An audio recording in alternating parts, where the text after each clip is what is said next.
It was a very interesting one. Many years ago when we were kids, of course, we were with his son, one of his sons, at infancy school, and he had a lovely left foot, and he used to play for our school team in the Coast.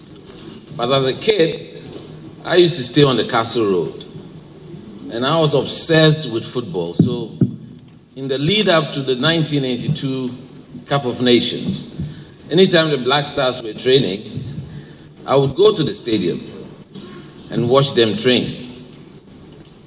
And so when we were kids, I had an album, and in those days, you would make cartons of footballers, and we use fufu as starch to create an album. And I'll carry the album to the stadium, and then I'll show the players.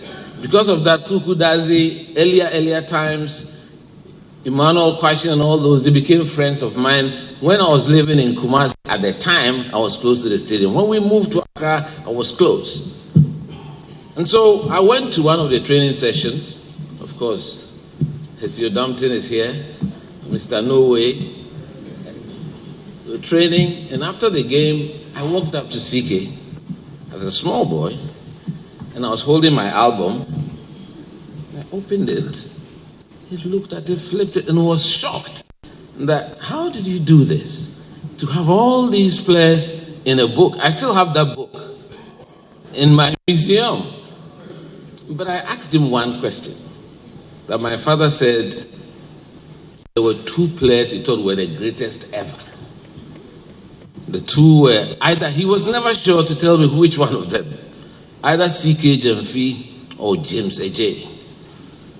So I walked up to him and I asked him, Coach, my father said that James Agyepong was the best player. He always mentioned your name. So between the two of you, who do you think was the greatest? He just smiled and said, you know what? James was so silky.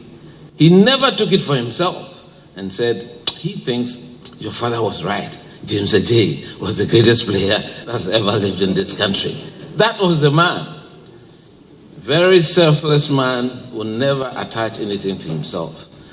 I mean, I love football. I followed him through the time when I became a sports broadcaster.